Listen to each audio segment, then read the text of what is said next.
Hello, folks. Welcome back to another delightful episode of Felonies with My Father. I'm your humble host, Amber Cutler, and unfortunately, my dad is unavailable for our studio recording on account of frolicking in the woods. Yes, folks, you heard that right. In today's episode, we're shifting away from explaining why you should stop listening to the man, and instead we'll be focusing on music. Of course, to keep our theme here on the show, we won't just be analyzing any old songs. No. We're going to discuss the way different artists have prophesized the coming of the end through the growth of technology. So, saddle up and let's get started. From classic bands to modern artists, the theme of technology growing past sustainability echoes through the decades. I've selected 5 songs that demonstrate a pessimistic overtone in regards to technology being too integrated into our everyday lives. In order of release, we have In the Year of 2525 by Zager and Evans, Gimme Shelter by the Rolling Stones, Nothing But Flowers by the Talking Heads, and Deeper Understanding by Kim Bush, and then That Funny Feeling by Bo Burnham. In the year 2525, if man is still alive, if woman can survive, they may find.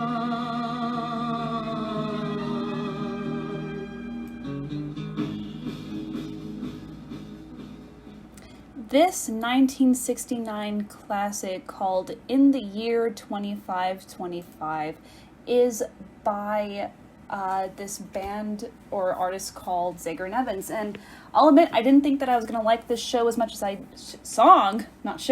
much as I did when I first deigned to listen to it, but I was pleasantly surprised. Originally released in April of 1969, the song is a short story that predicts the growth of technology with every decade that passes. However, with every developmental leap, the human race is further stripped of its humanity and morality. A pill has everything you need in one century, and in a couple more, you don't even need to use your body.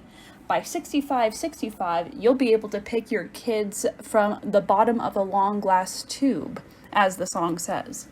In the climax of the song is God's mournful gaze on his creation. I'll play back that clip for you now. In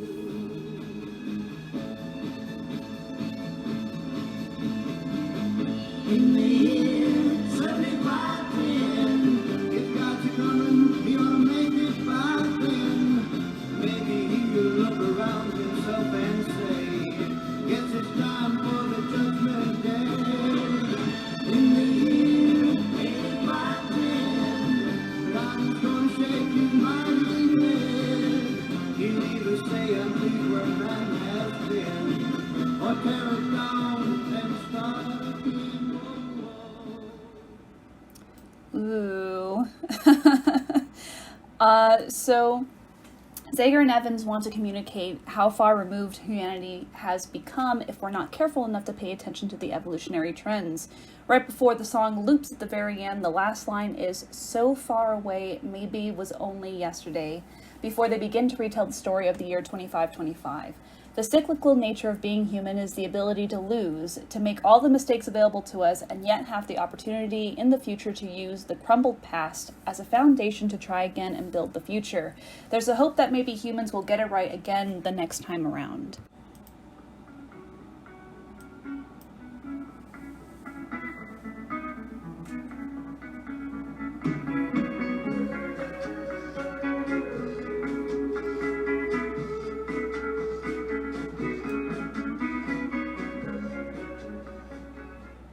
Nothing beats the Stones, am I right?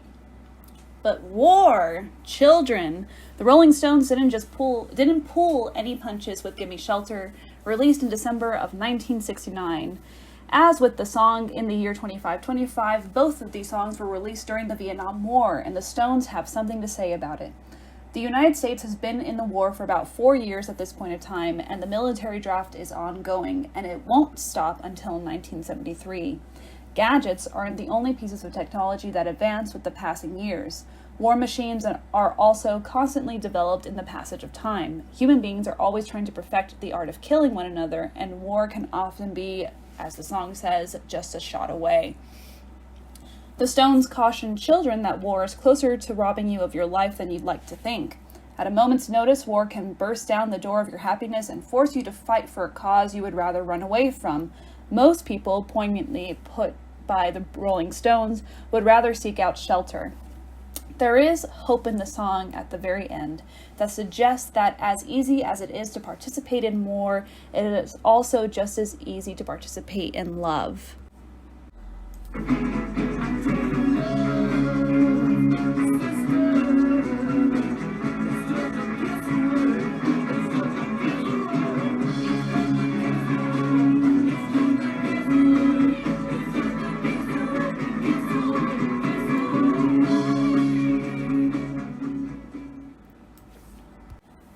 Both songs from 1969 hint at the notion of redemption through conscious action, as long as we pay attention to the signs that end up harming the human race more than it helps it.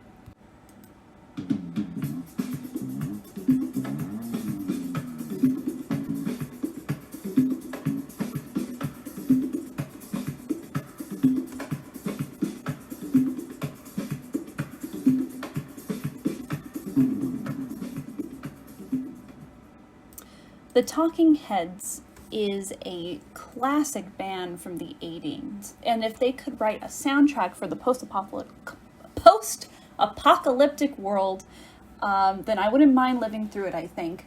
Released in 1988, the song's upbeat start conceals the dark lyrics inhabiting it.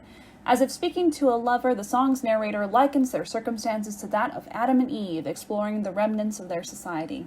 Cars are non-existent, buildings are overgrown. They're left to forage and hunt for their food, but it's paradise, isn't it? Our narrator's not so sure. If this is paradise, he says, I wish I had a lawnmower.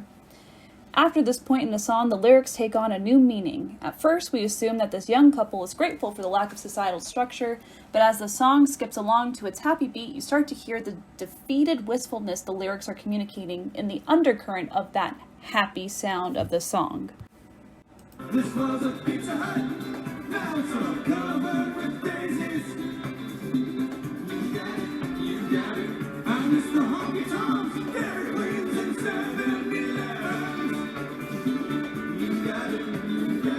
As things fell apart, nobody paid much attention. You got it. The last two lines of the song are, "Don't leave me stranded here, I can't get used to this lifestyle." However, Adam and Eve are stuck in that circumstance until they die. Their society is gone as they know it, and the overgrowth is suffocating them. And it's very easy to assume that most humans would feel the very same way. We assume that they are the unfortunate receivers of reaping what society has sown in inaction and environmental disaster. Is the people here go cold? I turn to my computer, spend my evenings living like a friend. I was loading a new program I had ordered. Of the bunch, Kate Bush's Deeper Understanding, which was released in 1989, disturbs me the most. The song paints a picture that is too eerily relevant to present-day circumstances, as Kate's lyrics tell a story about human beings losing their ability to authentically connect to one another in person, so they turn to a computer or their phones to seek a deeper understanding. I could scream! It is so creepy that a song from 1989 could speak about the struggles of 2022, and clearly it isn't an unfamiliar one. Now that I've actually listened to the song, and I'll probably put it on my October playlist because of how unsettling the lyrics are, it's a perfect fit for horror, honestly, if horror could be a music genre. In the song, Technology's siren song is, "Are you lonely? Are you lost?" Well, I know many people who are struggling with their social anxiety and their disconnect from society. I also know many people turn to the internet on their computers or their phones and use it to feel the human void of interaction. The void of human interaction, rather.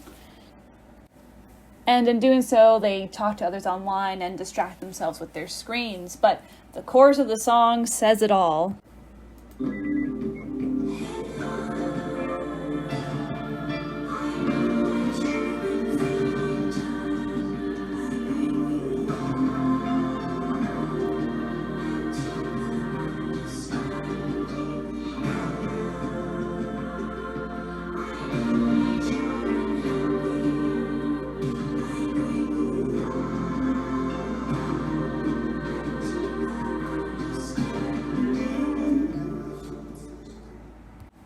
Yes, technology can bring us love and deeper understanding. Social media, online dating, video games, these are all supplements to human interaction to treat the symptoms of loneliness in a modern society where the art of polite conversation is suffering. However, as Kate says, people will keep pursuing the internet and therefore help it grow by contributing to its development as consumers and clearly demonstrating to companies how important the internet is to seek the connection that they desperately lack in the real world.